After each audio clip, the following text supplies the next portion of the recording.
Welcome to International Securities Exchange's podcast series. Okay, and I believe today I got my other charts up over here. I think the dollar was just a little bit weaker against the British pound, so we really haven't given back much of this rally yet. The Canadian here has, again, been more or less range-bound the most out of any of the currencies. Here's a long period of time where we went sideways, 5 weeks, or 5 months actually. 3 months here. This was another 5-month channel up here. Okay, and we were waiting for some kind of a test of a lower support level down here. So the strategy was to wait for a pullback to this support area to initiate a position.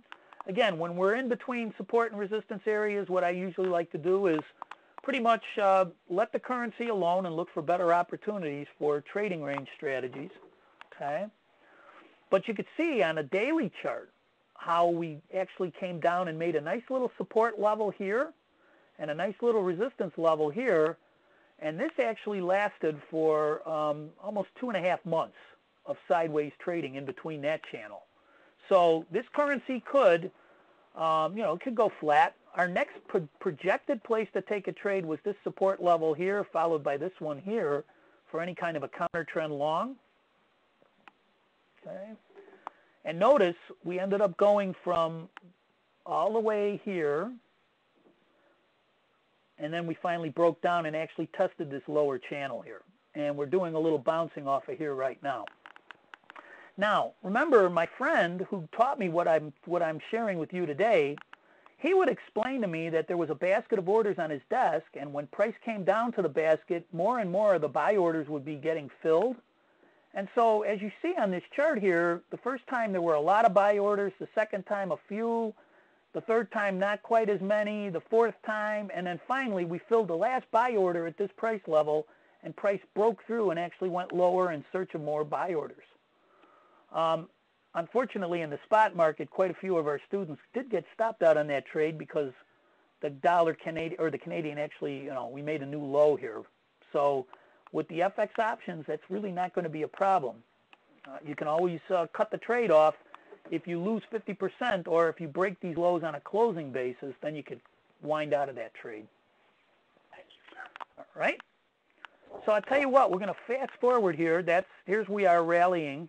So any call purchase down here or any kind of a spread strategy is starting to work. Any kind of a, you could buy these calls here. You could sell the puts below here, buy a put for protection.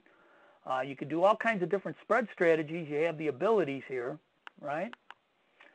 And again, you could also, if you're a position trader, when you get ready to break out of these channels, if you want to stay with that position, you can close your long position, and then with very low risk, you can initiate a short position to take advantage of the possible turnover into a new downtrend. Okay? So that was just a long put strategy. Your Swiss franc, we'll try to buzz through so that we don't take up too much of everybody's time here. It's another currency that kind of has been going in more of a trend move. The Swiss against the dollar hasn't based very often, but it did give you a few opportunities here inside of a channel before it broke out and made new lows. And this is the only support area on this chart before we actually make new lows against the Swiss franc.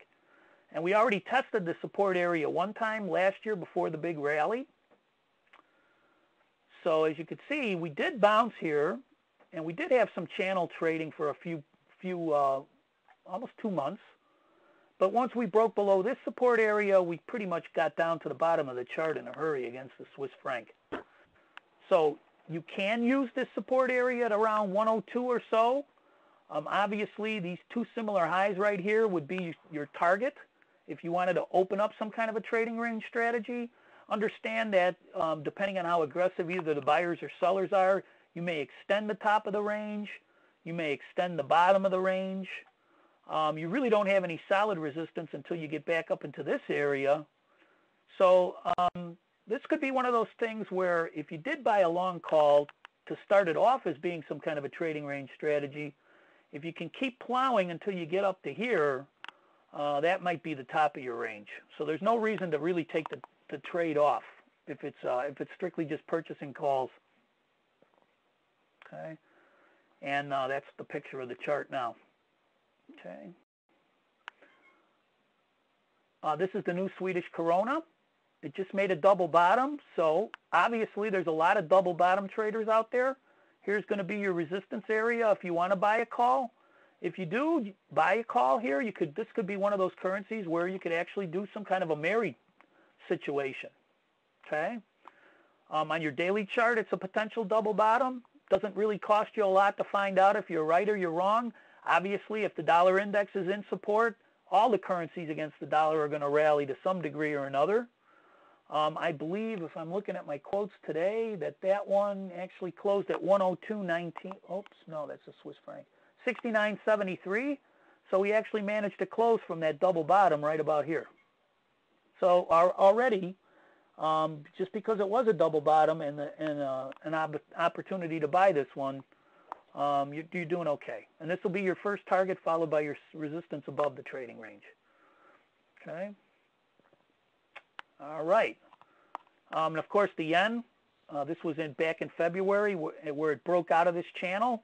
This is what we've been doing ever since I've done these webinar series. If you start the base like this on a weekly chart, your 30 weighted moving average gets close to the trading range. You can buy calls at the bottom of the range, buy puts at the top of the range. If you're expecting a breakout to the upside, you can buy more calls than puts up here. You can certainly sell your puts if you do make a high on that particular chart. You can stay with this trade for some kind of a trend move. And there you go. We actually broke out. And then we went sideways again. You can see the nice big channel on the dollar versus the yen. And then, of course, the yen strengthened again. And our strategy, if I remember correctly, was back on 7.3, sell the puts below 90, sell the calls above 102. Of course, that would be some kind of a right strategy that you may or may not be able to do. And if you have the margin requirements, you'll have to check. Make sure you check. But both of these currencies were actually pretty weak. For some reason, though, the yen, maybe it was the evil speculators, the yen did have a nice rally, and it did push down to this 90 support level. It did bottom at around 88. So now you can trade the 90 to 95 range on this chart. And of course, just watch a few of the strategies, because I'm running out of time here. Just watch a few of the strategies that are recorded for how to actually do some kind of a butterflies, broken butterflies, condors. Be creative. What I call them are synthetic spreads. We had these support levels and we bounced through each one of them. This is why I said go outside the ranges here. You know, write your puts below here, write your calls above here, stay outside the range. This absolutely is the strategy that the index futures, all the buy right strategies and all the right strategies in the index futures, this is exactly what they do. They go way, way outside here, and as long as price stays inside here, they just clean up. And this one, even though it did extend the ranges up and down, it's still very much a range-bound currency. Got up to the 100 here and extended the lows. Okay, and there we're just bouncing off here in September. And now we just made a new low, and we've rallied up into this 92 area in a hurry. The yen's starting to weaken against a lot of the currencies, so the yen on the weekly chart topped out.